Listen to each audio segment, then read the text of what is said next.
É muito normal e não é só, obviamente, né? Não é só mulheres empreendedoras, mas pessoas que começam a empreender, que tem uma jornada ali CLT, sempre trabalhou certinho numa empresa, né? Quando sai para empreender, ainda existe uma mentalidade de CLT. Então, prestadores de serviço têm muito essa questão, né? De ainda que ele seja seu próprio patrão no seu CNPJ, seja um MEI, seja um CNPJ comum que ele abriu ali, a forma como ele faz a gestão daquele dinheiro, a gestão do negócio, ainda é como se ele fosse funcionário. A única diferença é que o patrão dele não é um CNPJ, ele vai receber de vários CNPJs ou de outros CPFs que vão debitar, acreditar dinheiro na conta ali, né? Uhum. Então, eu vejo quando você começou, era basicamente isso. Você tinha suas clientes, uma carteira ali mista, né? Os clientes vinham toda hora ali, contratavam cursos, maquiagens e ali eventos com você, e a grana ia caindo, mas a forma que você gerenciava era a mesma forma que você gerenciava o seu Meu dinheiro dinheiro pessoal. quando era pessoal na época que você trabalhava no banco. Uhum. Como você olhava o negócio, né? Tipo assim, ah, beleza, então eu tenho só que trabalhar. Então, Uhum. minha função é o quê? Atender clientes. Então, é Uhum. chegar, abrir a porta do meu negócio, ou começar ali no meu dia a dia, e só ter uma jornada de funcionário, não ter uma jornada de empreendedor, que tem Uhum. outras funções. E muita gente está assistindo a gente aqui, pode estar nesse momento de, beleza, eu sou meu próprio chefe, eu sou minha eu presa, mas ainda tem essa mentalidade. Por isso que às vezes o negócio não cresce, muitas vezes o negócio não expande, porque ainda existe essa mentalidade mais fixa referente a eu não sou empreendedor, eu sou um trabalhador, Uhum. É um prestador de serviço, prestador né? de Ou alguém serviço. que vende algo para ter um salário, né? Exatamente. Eu sei que isso é uma coisa que atinge tanto homens quanto mulheres, né? Mas para pegar esse gancho e entrar em um quesito do empreendedorismo feminino, e se eu fosse puxar, tipo assim, a primeira pressão que eu senti sendo mulher e querendo empreender, foi a visão que eu tenho e a maioria das mulheres tem, que foi construída do que é o comportamento ideal para uma mulher quando ela se casa ou quando ela tem um relacionamento, enfim. Foi a primeira vez que eu senti uma pressão. Hoje eu tenho discernimento disso também, tá? Na época era só, sei lá, tô imersa aqui nos meus problemas e não lia dessa forma, né? Hoje que eu faço essa relação. A gente tem muito a visão do que é a mulher ideal, né? Na época das nossas mães, da minha mãe, por exemplo, minha mãe queria muito ter trabalhado. Meu pai era um cara linha dura, não deixou minha mãe trabalhar por muito tempo. Eles tiveram um relacionamento incrível, não era abusivo, tá, gente? Era só diferente do que é hoje. Na época era comum. Era comum, Ah, quando eu falo assim, ele não, é meu linha pai e dura, minha não mãe deixava também é trabalhar, assim. enfim. Minha mãe também não E trabalhou. minha mãe, é, a minha mãe foi trabalhar depois de muito tempo, muito perto de casa, enfim, depois de um consenso e tal. E a visão de mulher ideal pra mim é a minha mãe. Sempre foi, sempre vai ser, eu acho que sempre vai continuar sendo em vários aspectos. Poderia ficar aqui até amanhã falando. Mas um dos pontos é que quando eu e Um beijo, você. Clélia. Dá um beijinho. Valeu. Dá um tchauzinho. Mami. Um ponto legal de trazer do empreendedorismo, que é quando eu e você, a gente namorava ainda, em 2018, eu saí do banco. Em junho ou julho eu saí do banco e em setembro a gente noivou. A gente morou 4 meses junto e casamos em janeiro. O meu inferno astral do empreendedorismo e das responsabilidades da vida adulta começaram naquele momento. Porque eu nunca fui uma mulher, uma adolescente, uma jovem, uma mulher adulta comum, teoricamente, porque meus pais sempre apoiaram a gente, tanto eu quanto meu irmão, nessa jornada de, tipo, se desenvolver. Meu irmão jogava bola, eu pratiquei basquete por muito tempo. Eu nunca tive uma família com muita grana, mas tudo que a gente não tinha de grana, tipo, pra investir, eles davam em condições em termos de apoio emocional e apoio, tipo, de tempo, pra dar facilidades pra gente. Então, eu nunca precisei fazer muita coisa em casa. Então, meio que eu vim com essa crença de que eu nasci com essa válvulazinha do cuidado com o lar quebrada, sabe? Eu tenho essa sensação até hoje. Que eu não nasci com esse drive do lado mulher, mais doméstico, sabe assim? Instalado. E quando a gente foi morar junto e logo depois casou, né? Nesses 4 meses, foi ali que a vida adulta bateu na minha porta. E foi ali que o meu ser empreendedor e o meu ser mulher se chocaram pela primeira vez. E eu comecei a me cobrar de ações e tarefas que mulheres, na minha concepção, deveriam fazer. E que eu não estava conseguindo fazer, porque nessa época, além da demanda que eu já tinha, era muito desorganizado, porque eu estava recém transitando de um CLT para empreender sozinha. E isso perdurou, inclusive, em 2019 mesmo, que foi o ano que a gente casou, porque em 2019, além de ter o meu negócio, a gente decidiu que o espaço onde eu atendia ali estava muito pequeno para o que eu fazia, que era no fundo da casa dos meus pais ainda, meu estúdio, e eu aluguei um estúdio. Então, ainda aprendendo, tendo casado, tendo que lidar com as responsabilidades e tudo mais. E eu acho que, assim, trazendo para o empreendedorismo feminino mesmo, esse é o primeiro grande desafio que a gente vive. Conseguir conciliar vida pessoal, família, com vida profissional. Seria isso?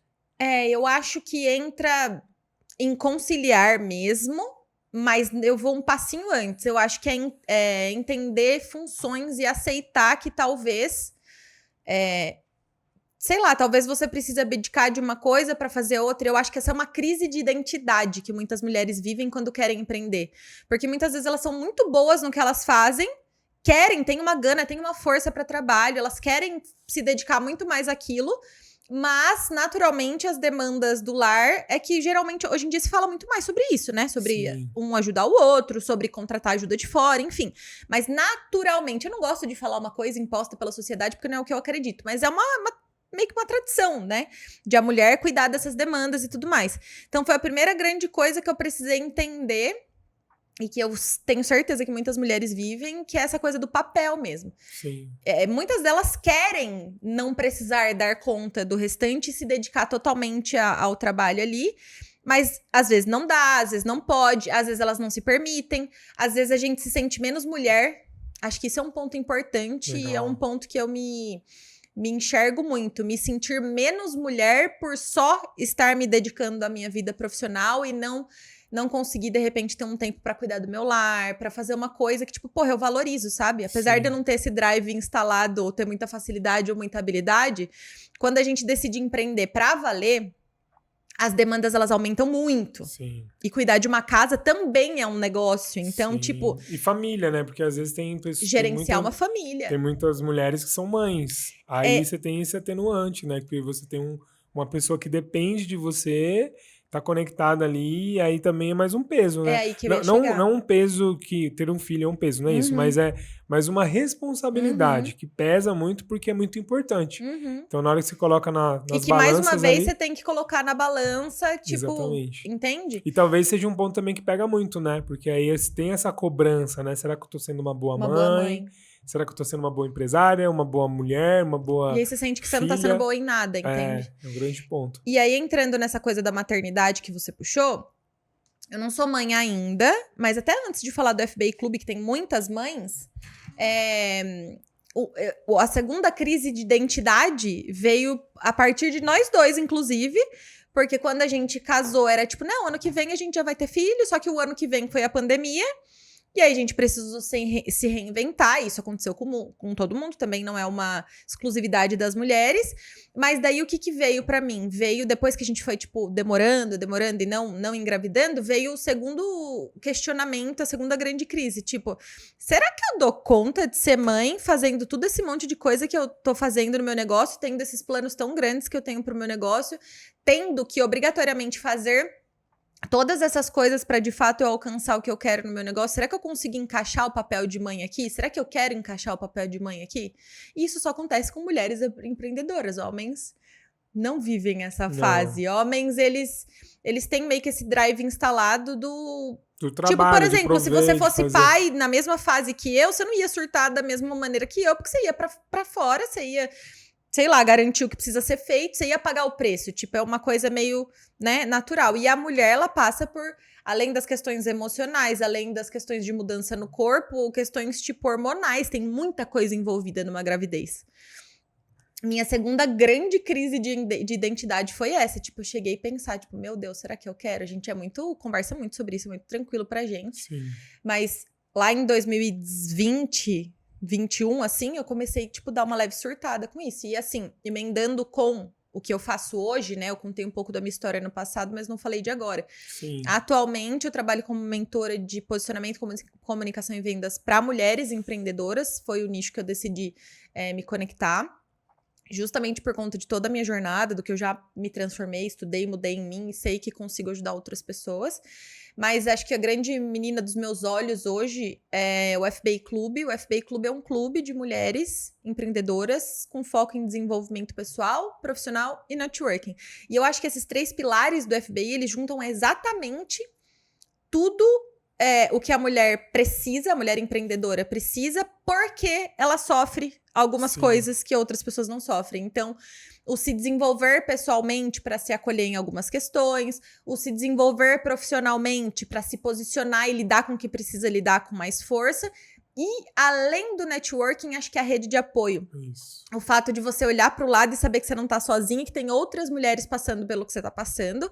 E aí eu vou além e emendo com a questão da maternidade em si. Lá dentro do FBI Clube tem muitas mulheres. A grande maioria é mãe. A grande maioria é mãe. Neste exato momento, a gente deve ter umas 4 gravidinhas, assim, tipo, de perto.